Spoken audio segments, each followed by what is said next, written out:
From Hollywood, it's time now for... Johnny Dollar. Your number is ringing, Mr. Dollar. Oh, thanks. Hello? This is Johnny Dollar. Dollar, I thought you went back to Hartford. I meant to, but I got tied up in Mrs. Wendover's business affairs again. What now? Can you come over to my hotel right away? It's 1 o'clock in the morning. I know it. Well, can't you grab a cab and come over here? Hardly. Why not? A couple of Sam Costigan's boys followed me here. I think they might like to do a little target practice on me. Oh.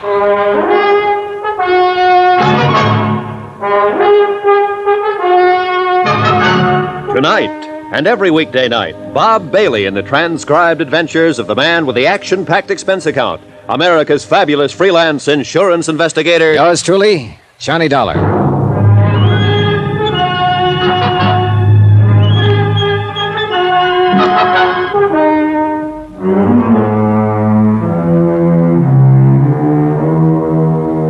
Expense account submitted by Special Investigator Johnny Dollar to the Universal Adjustment Bureau, 518 Spear Boulevard, Hartford, Connecticut. The following is an accounting of expenditures during my investigation of the Tears of Night matter. Expenses continued. Items 10 and 11. $10, scotch and soda, plus a pitcher of ice and glasses. I had them filled, chilled, and waiting when Hilary Fuchs knocked on the door of my room. His eyes were still puffy with sleep, and he had a trench coat thrown over his pajamas. What's this all about, Johnny? You said Mrs. Wendover, somebody followed you. What? I want you to tell me what you can about the Tears of Night. The Tears of what? Tears of Night, a piece of jewelry owned by Mrs. Wendover, a necklace, 4 diamonds on black onyx, silver chain. What the devil would I know about something like that? In her accounts, her bills, her property. You're her business manager. You must know something about I it. never heard of it. You better straighten me out. Try some of that.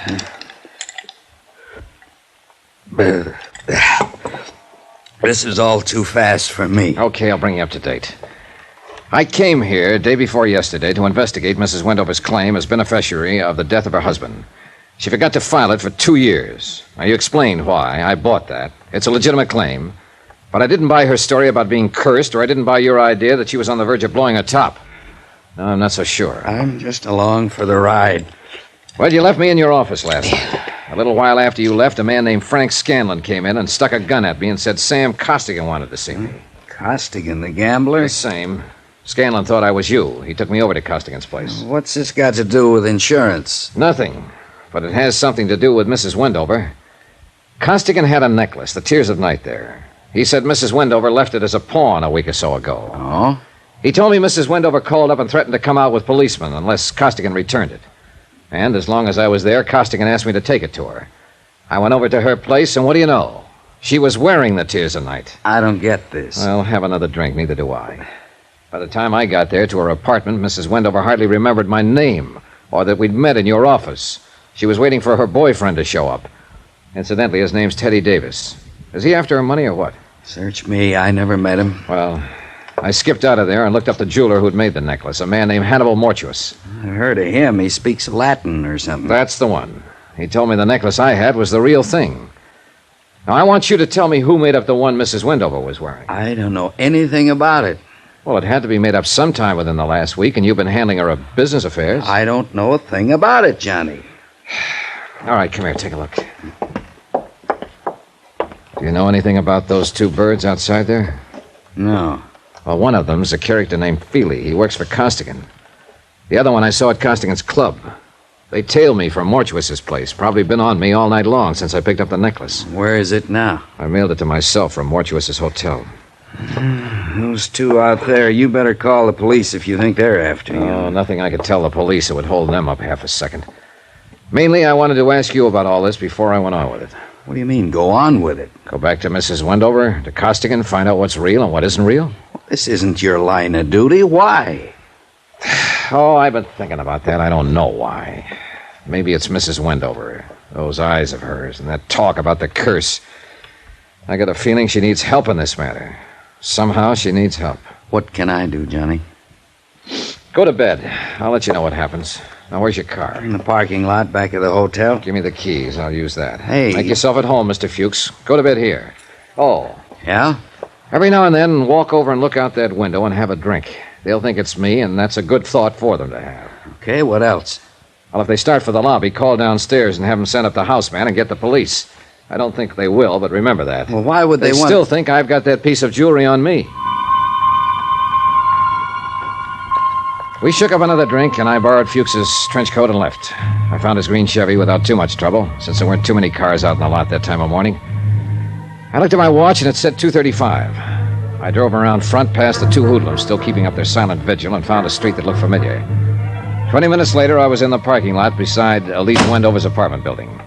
It was still dark, still foggy, and too late I found out too crowded.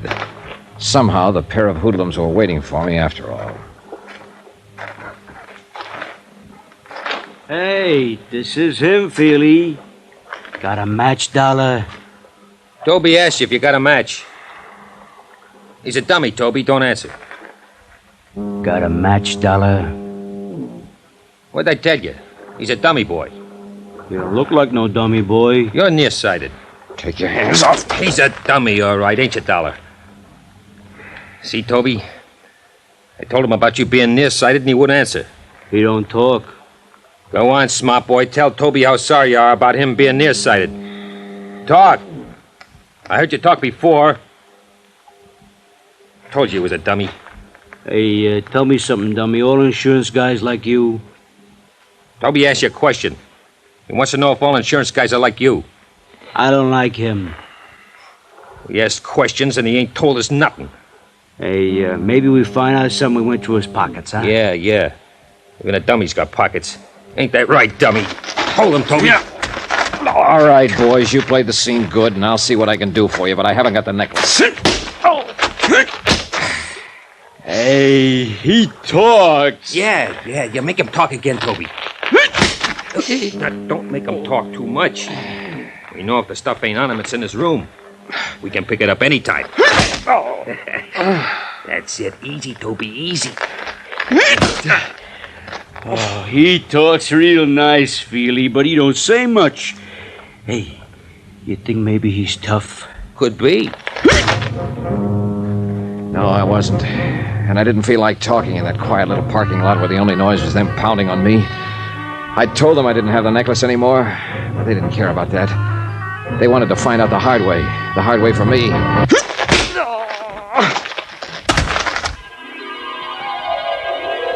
I remember trying to wake up a couple of times. I dreamed I was driving along in a big Cadillac. Frank Scanlon was on one side of me, Sam Costigan on the other. Hannibal Mortuus was in the front seat. He had his jeweler's glass out, looking at the tears of night. I tried to see who was behind the steering wheel, and I gave that up because the steering wheel was a roulette wheel. Then we had a blowout, and the whole car vanished with everybody screaming, "Demortuous, Demortuous." Somewhere around 6 in the morning, I began to get a feeling. Several feelings, and all of them hurt. It just turned dawn, and I rolled over on my side to watch a man who hadn't seen me step into his car with a fresh shave and a fishing pole, pull out of the lot and disappear. Somewhere, vaguely, I heard the sounds of early morning traffic. A streetcar clanged somewhere. Nothing much happened for a while. Then it came to me it might be a good idea to get on my feet and find a telephone and get hold of a doctor and see how long I had to live. Somehow I managed, by holding onto a fence and stumbling against cars, to make the front entrance to Elise Wendover's house. I made the elevator, self-serviced my way up to the 9th floor, and staggered toward 913.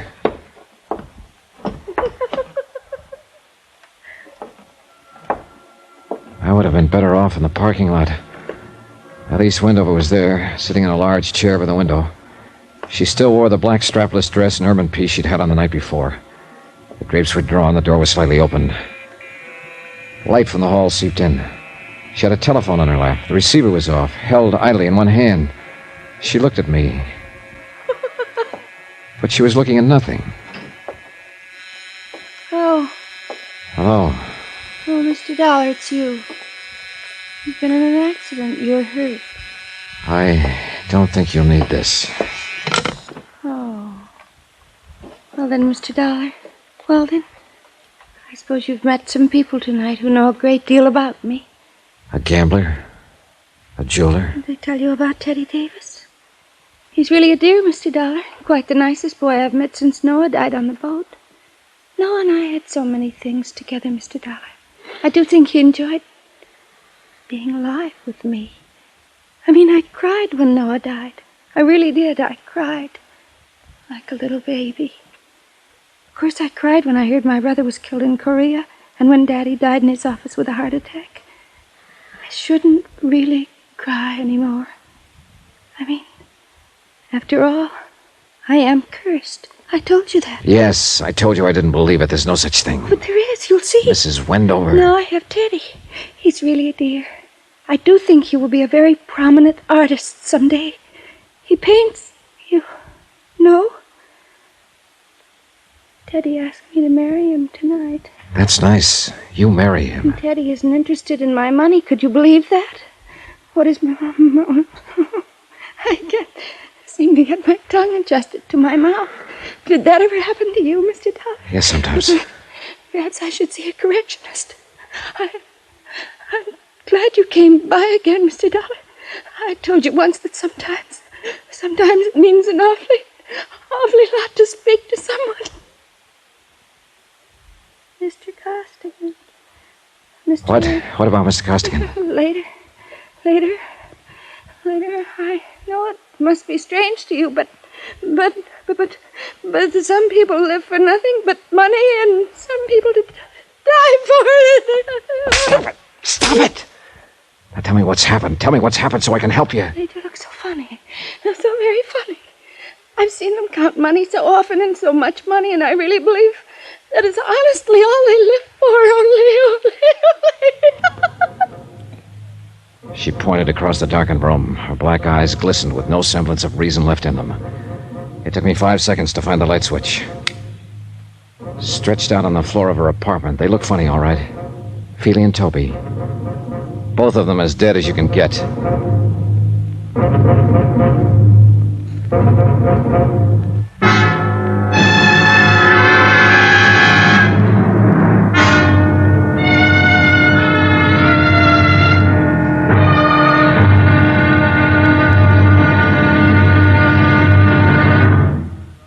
Now, here's our star to tell you about tomorrow's final intriguing episode of this week's story. Tomorrow, the tears of night come home.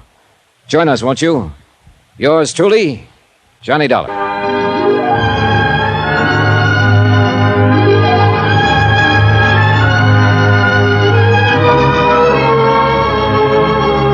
Yours truly, Johnny Dollar, starring Bob Bailey, is transcribed in Hollywood. Written by John Dawson, it is produced and directed by Jack Johnstone. Be sure to join us tomorrow night, same time and station, for the next exciting episode of Yours truly, Johnny Dollar. Roy Rowan speaking.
Johnny Dollar. Pat Fuller, Johnny. Universal Adjustment Bureau. Oh, no, Pat, please. Forget you ever heard of me. Now, what brought that on? I don't want another assignment right now, that's all. Oh, you don't? I've been going too hard lately, Pat. I'm tired, and I need to get away for a few days for a good, solid rest. Well, who said anything about an assignment? Now, don't tell me you're wasting company time and money just to call up and pass the time of day. No, I called to read you a telegram or a cable or whatever it is. Oh? And, brother, what a message. It'll make your eyes pop. Who's it from? A fellow by the name of Emmett Gowan. Did you ever hear of him? Are you kidding? That man knows more about fishing than you and I could know in 1,000 years. Right. Also, Emmett and I got to be real pals after he helped me solve a rather important case back in, 58, I think it was. I remember that one. But it's been a couple of years since I've heard from him. Where is he? What's he doing? You better let me read this wire. Yeah, go ahead. It says, this spot is the closest thing to heaven a fisherman could possibly find. Oh? Sailfish, dolphin, amberjack, snappers, bonefish, tarpon, just about anything you can think of. Makes my mouth water, Pat, but keep reading. If you don't come on down here and be my guest, and right away it says I'll never forgive you. I mean it, this is really urgent. And it's signed Emmett Gowan. Well? What do you mean, well? Well, are you going, you lucky dog? Well, me? Only thing I don't understand is why he sends a wire like that to a lousy fisherman like you. Oh, especially when he knows me. That's just the point, Johnny. What's just the point? Well, the wire was sent in care of this office, all right, but it's addressed to you. Oh? Yeah. Oh. Sure. So if you're so anxious to get away, why don't you take him up on it? Well, sure. What else? And what's the address? Where is he? Pat? Pat, you still there? Sure, I am. Well, give me his address. Why don't you come on over here, and I will. Can't you give it to me over the phone? I could, but I won't. Why not? Well, put it this way. If you will come on over here, maybe we'll pay your expenses. Ah, I get it. You do have an assignment for me, and that telegram's a phony. Oh, it's a McCoy, Johnny, I swear Instead of a rest, a fishing trip, all I'm in for is some more work and headaches. No, really, Johnny. Then give me Emmett's address. Sure. Over here in my office. Pat? Okay. You think I'm kidding about the wire? Yes. Well, there's one way you can find out. Well? Okay. I'm on my way.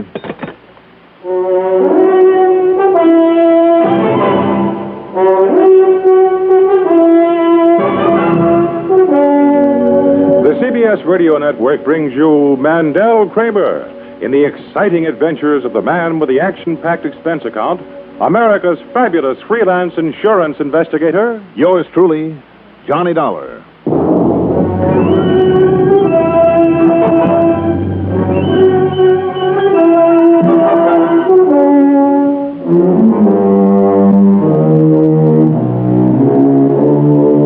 Expense account submitted by Special Investigator Johnny Dollar to Universal Adjustment Bureau, Home Office, Hartford, Connecticut.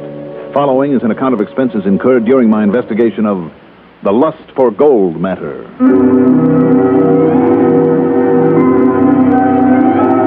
Expense account item 1, $1.20 for a cab into Pat Fuller's office.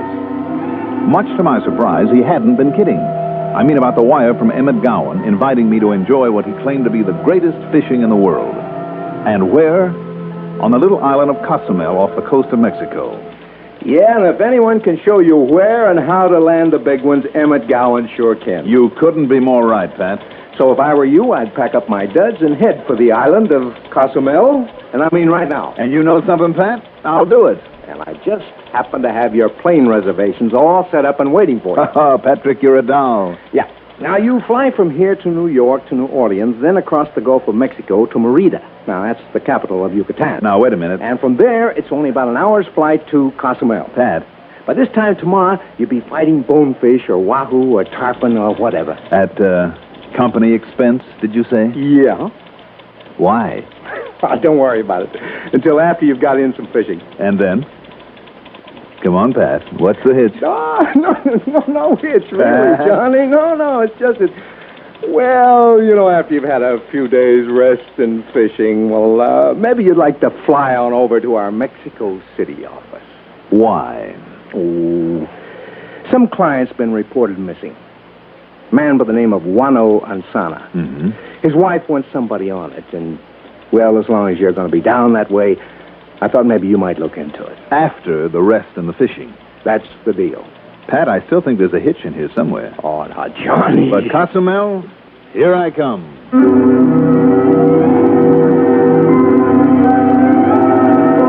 Expense account item 2, $7.30 for a taxi back to my apartment, where I packed my bags, and then late in the afternoon, another taxi to Bradley Field.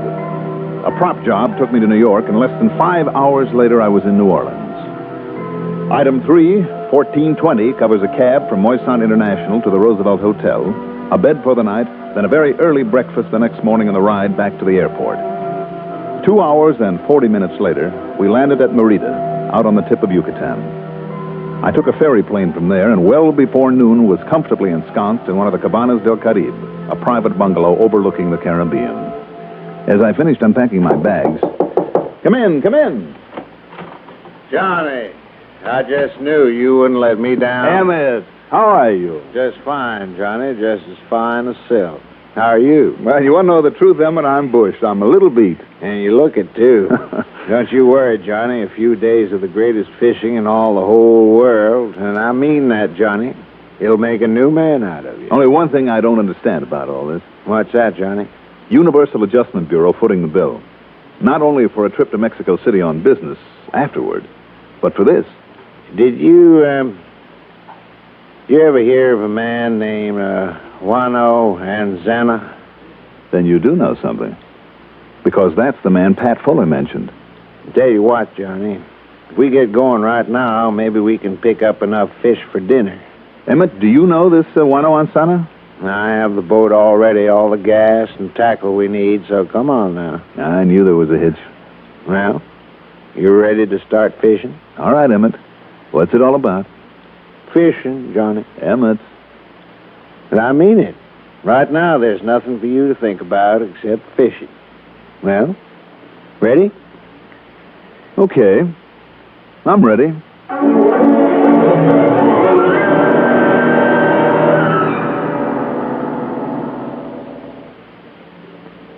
For a suit that's a beaut, look for Dacron on the label, 'cause Dacron is a man's best friend. A man looks his best in a suit that is able to stay wrinkle-free and neat.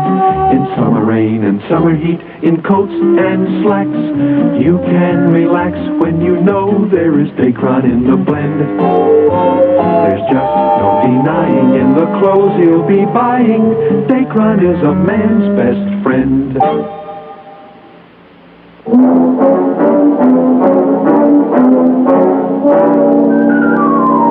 If I told you the truth about the kind of fishing we had that afternoon, you'd call me a liar. So I'll tell you anyhow. Emmett Gowan used an 18-foot skiff, rigged with a pair of 20-horse outboards, and equipped with every size, shape, and sort of fishing tackle you could possibly think of. We cruised southward around the edge of the little island of Cozumel to a big sort of lagoon with a mangrove island on one side and a palm-lined beach on the other. There, at Emmett's direction, I made my first cast. The result? A fighting mad tarpon that nearly tore my arm from the socket before I could finally work him alongside the boat and release him. On the second cast, a hefty snook made my reel scream. The third got me a moon-eyed snapper. The fourth, a log barracuda. Those fish, all of them, were simply begging to be taken on for a scrap. Then when I tied into 3 tarpon in a row, I said it and I meant it. The fishing down there is almost unbelievable. By the time the afternoon was over, I was completely but happily exhausted. Felt better than I had in months. And by the time I lay my weary body on the bed that night, I'd completely forgotten all about the insurance investigation business. And that's something. Early the next morning, about the time the sun came up, Emmett made a careful appraisal of the weather. We climbed into his boat again and set out across the 18-mile strait between Cozumel and the Yucatan mainland. Yes, sir, Johnny. You look better already. Emmett, I feel great. Where are we heading for today? Over toward my Boca-Pala fishing camp on the other side, or rather a little north of it, up towards Matanceros. Matanceros? Haven't I heard that name before? An old sunken ship there, Johnny, an old Spanish galleon. Oh, sure, I remember now. A lot of treasure hunters have worked it over. Yeah, including Senor Juano Anzana. That name again. That is, until he found another wreck the other day, a smaller one. Who is he, Emmett? Why all the mystery? What have you and Pat Fuller cooked up for me down here? Well, let's put it this way, Johnny. It's the Piñana. that other sunken vessel we're heading for. Yeah? And the Pinanas, where maybe we'll use this scuba, this skin diving equipment I brought along this morning. Yeah, I see it here. But, no spears? Well, let's say that now the weather's calmed down enough, we're just going to explore it. This, Wano and Sana found the wreck? Yes.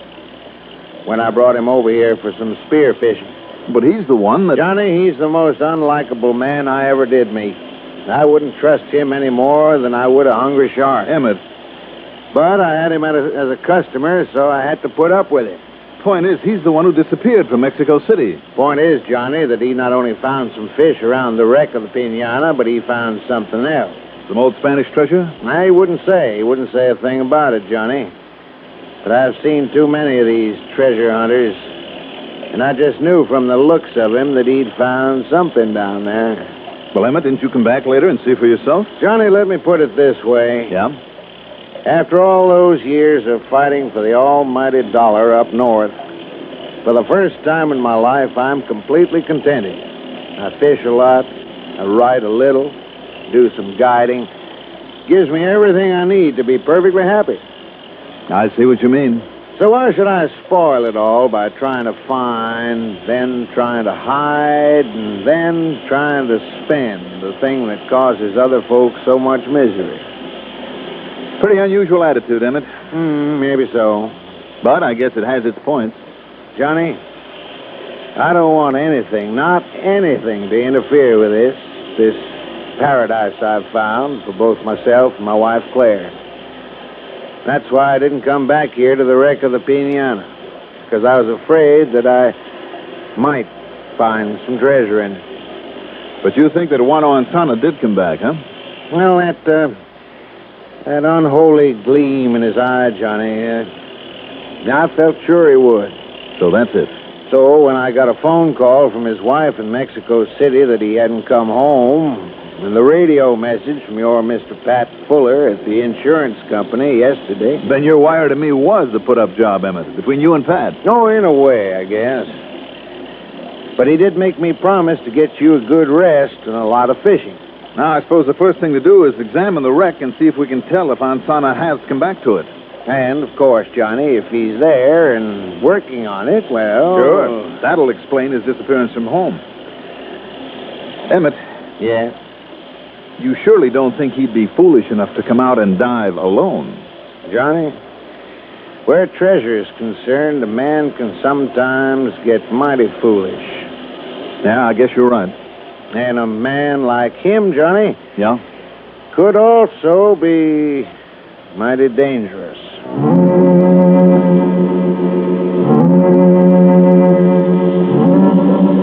A few minutes later, at the outer edge of a little cove, he pointed out the vague shadow of the wreck, in some 40 or 50 feet of water, and almost entirely hidden by a sort of coral overhang. Emmett cut the motors, and we drifted into the beach. As we slid the boat up on it... Now, there we are.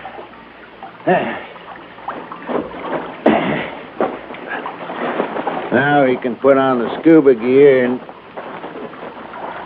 Johnny, look. Yeah, I see, Emmett. Somebody else been here with a boat, too. Yes. Pulled it over into those bushes. Palmettos, whatever they are.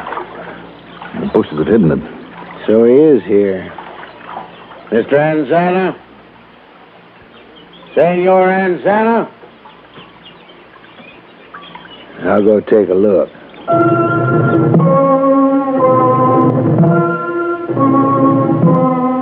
There was a well-hidden boat in the brush, but no sign of Wano Ansana. Was he out there in the water then, poking around the wreck? Only one way to find out. I put on one of the scuba rigs, the air tank, mask, and flippers. Emmett carefully worked the boat out to the edge of the outcropping of coral. Be mighty careful of that coral, Johnny. It can cut you to ribbons. And then I went on over the side.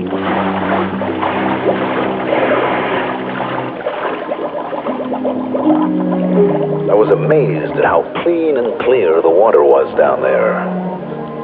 Once my eyes got used to the pale green light, I could see for literally hundreds of feet in all directions. The water was warm and comfortable, too. Myriad tiny fishes with all the colors of a rainbow dashed in and out of holes in the coral. And here and there a huge one hung motionless, looking warily at me, the intruder, as I slowly descended into his realm. Then he casually turned and swam away. A rather large shark gave me the beady eye at one point, and then decided to ignore me. As for the wreck of the little schooner Piñana, finding it was easy. But so, a few minutes later, was finding something else. Wedged in there between a couple of barnacle-covered timbers was the body of a man.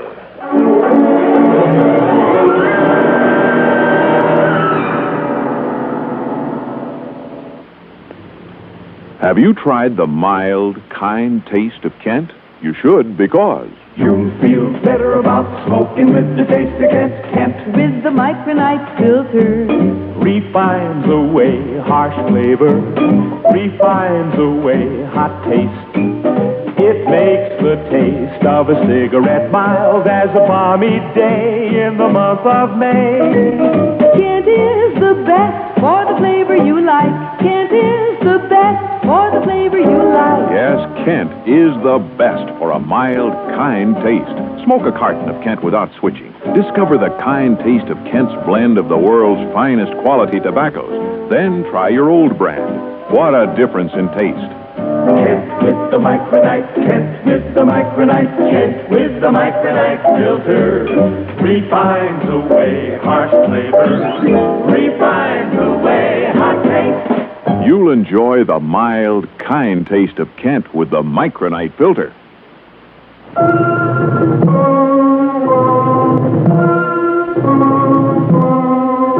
The body, trapped there in the wreck of the Piñana, wearing breathing apparatus and flippers, was that of a Mexican, with a bullet hole in the back of his head.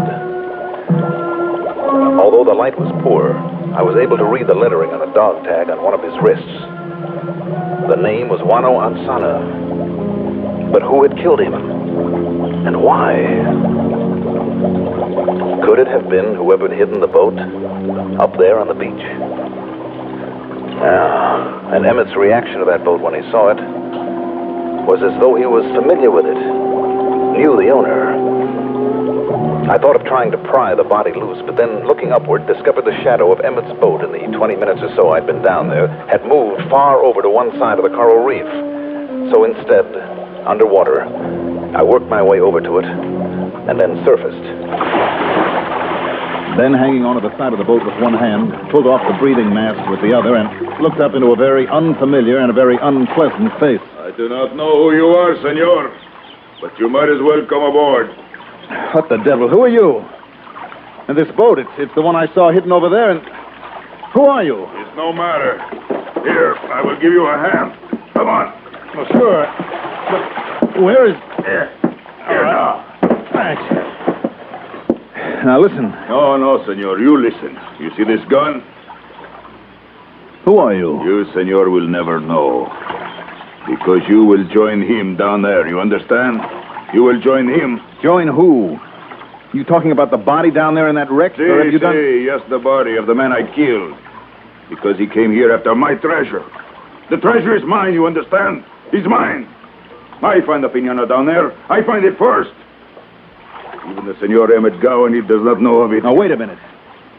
I see his boat over there, but it's empty. He will never know. Nobody will ever know. Nobody but me, you hear? Because I will kill anybody else. See? That is why, now that you have found out about him, you must... No, senor, do not move. You have the gun. See? And I shall use it on you.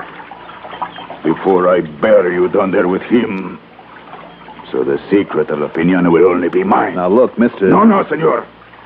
There is no use. You must die. And right now... Must I?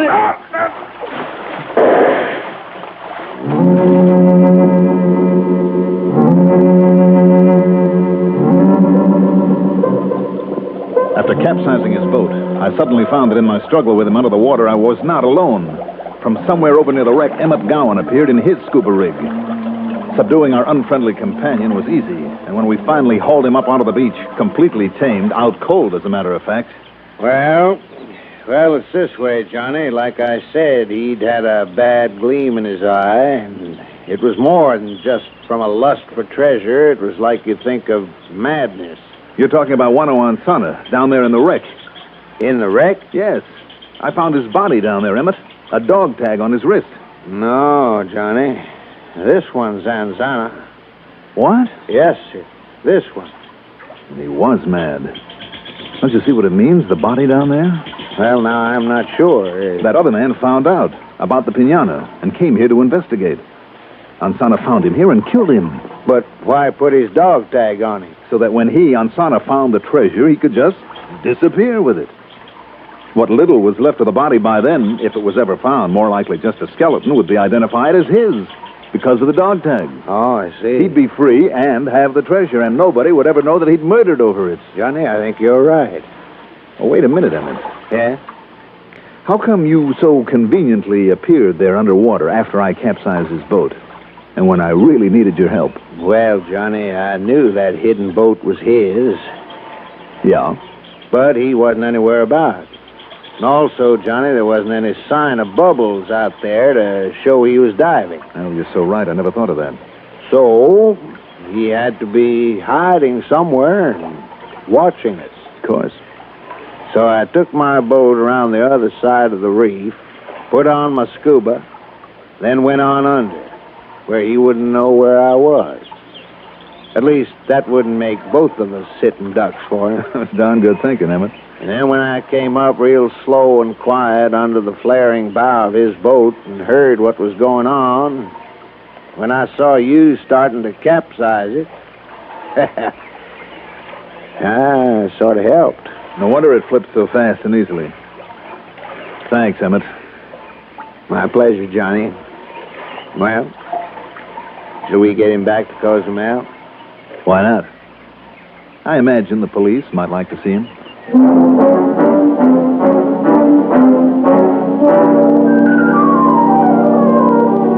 You know, the ironic part of it all is that there wasn't one single dollar's worth of treasure in the wreck of the piñata. So he had murdered for nothing. And now, of course, we'll have to pay for it. Expense account total after 4 more days of absolutely fabulous fishing. Ah, wait a minute. This one's on the house. Yours truly, Johnny Dollar.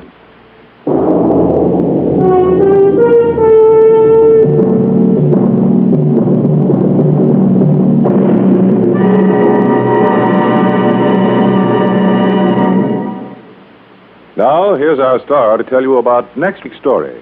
Next week, the 2-step matter. That means 2 steps to murder. Join us, won't you? Yours truly, Johnny Dollar.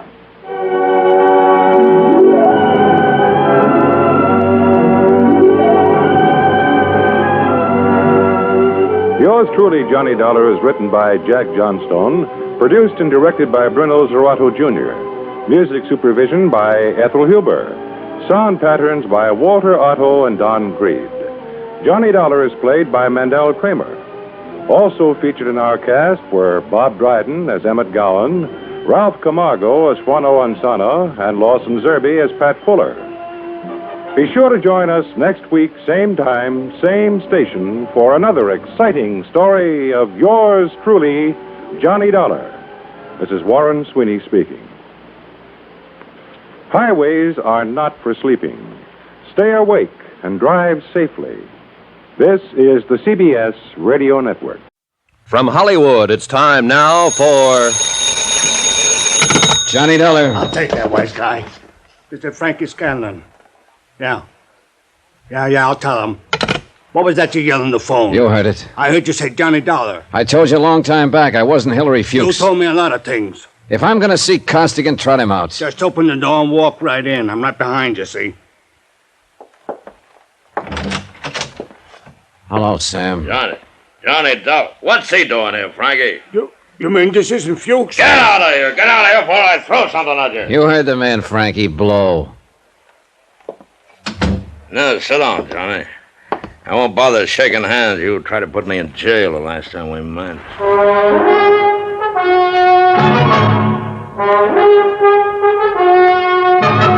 Tonight, and every weekday night, Bob Bailey in the transcribed adventures of the man with the action-packed expense account, America's fabulous freelance insurance investigator. Yours truly, Johnny Dollar.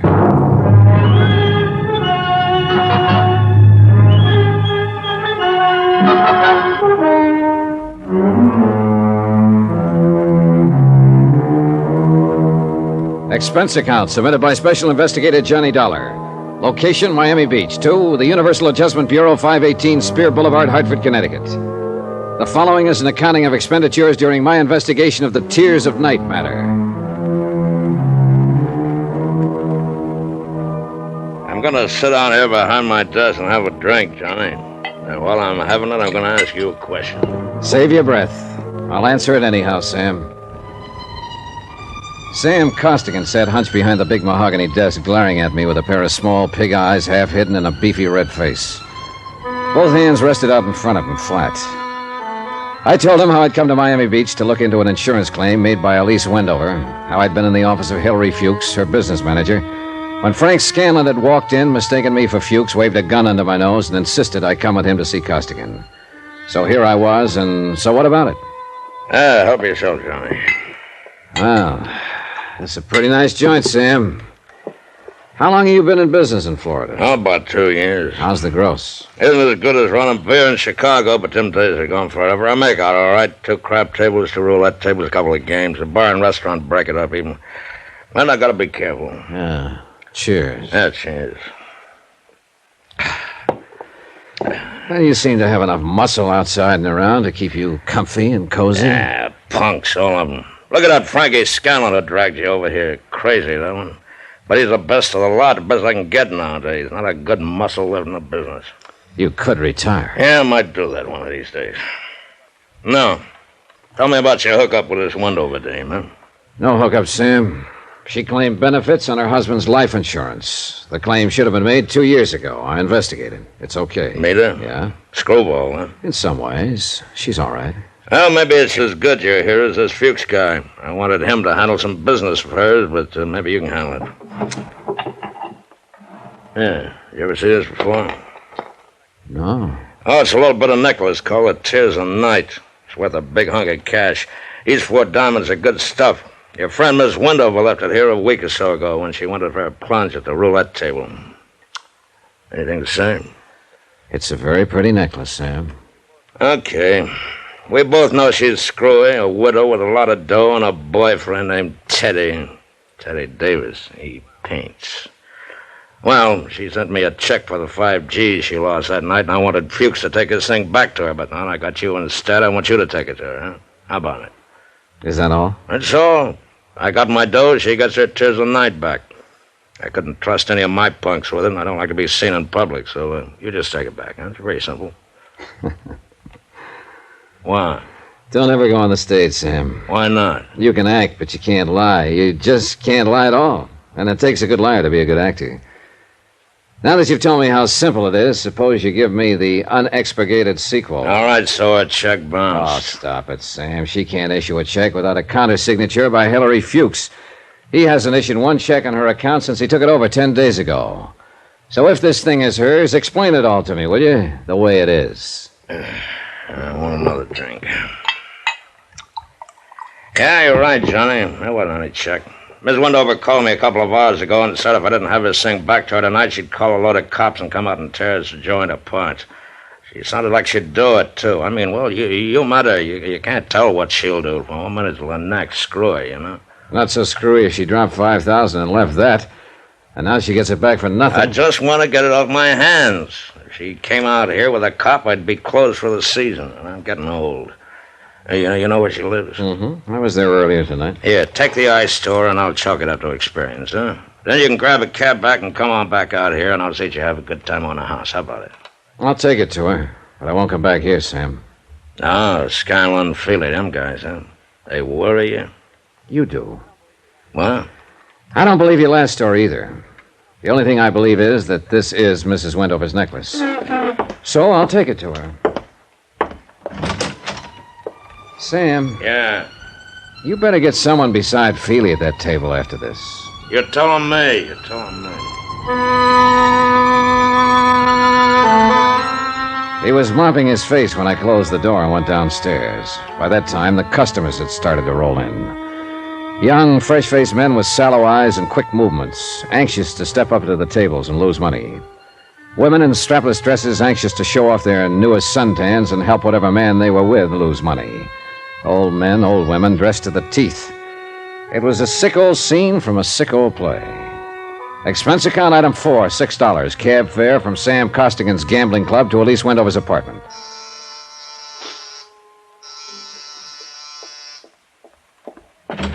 Oh, Teddy, I thought you'd never get here. The performance begins at 10 o'clock, and you know how the traffic is, and if we're going to have a bite to eat... You aren't Teddy at all, are you? I'm afraid not, Mrs. Wendover.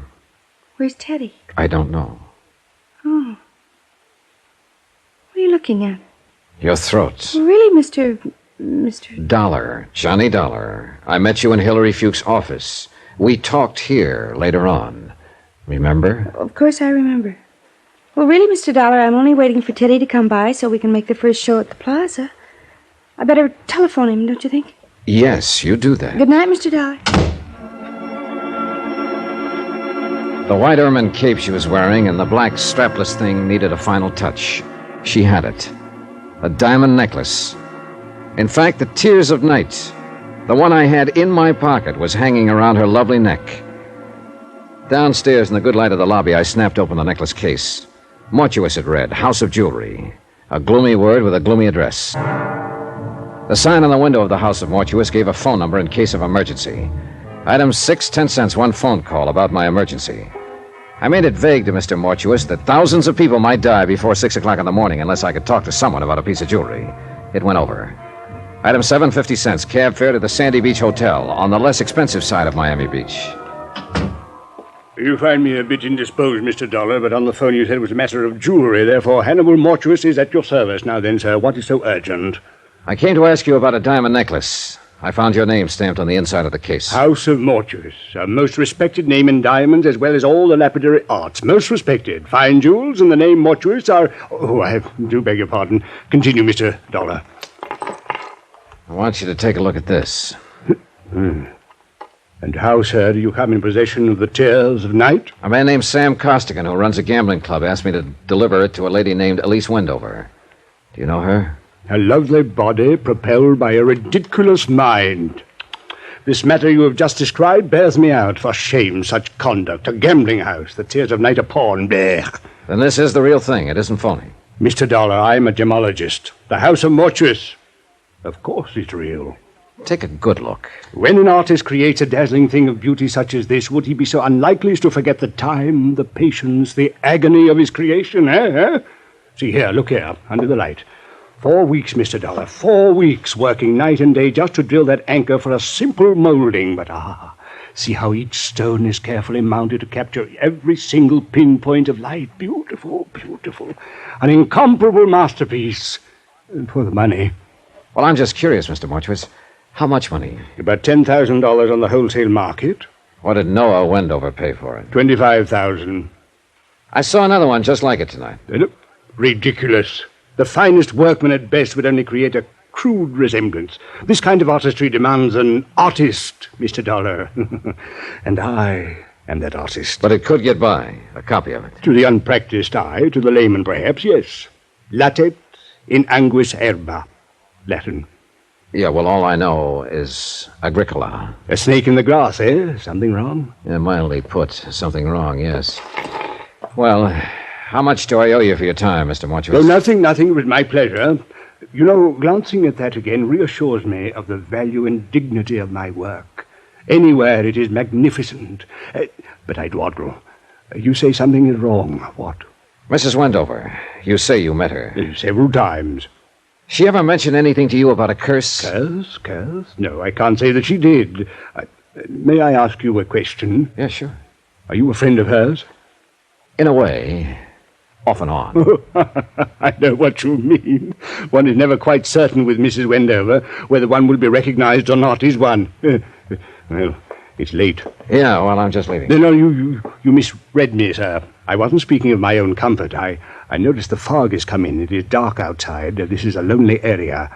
That is a valuable object. Are you armed?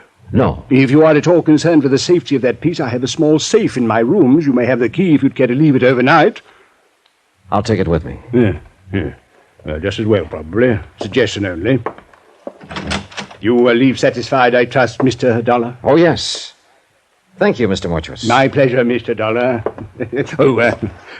Remember, omnia mortuus bonum vocal est. All speak well in mortuus.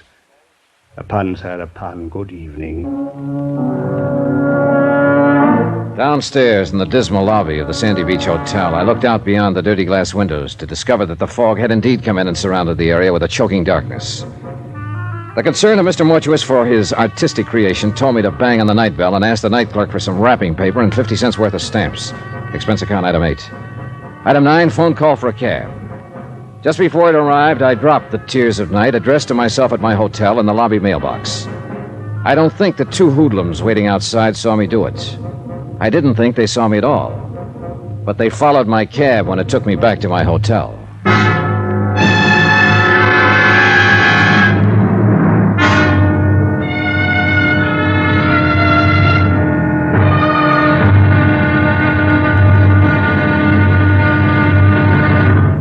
Now, here's our star to tell you about tomorrow's intriguing episode of this week's story. Tomorrow, and the old curse comes up with an old-fashioned flourish.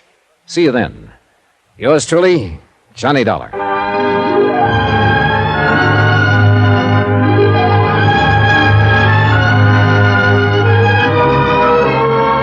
Yours truly, Johnny Dollar, starring Bob Bailey, is transcribed in Hollywood. Written by John Dawson, it is produced and directed by Jack Johnstone.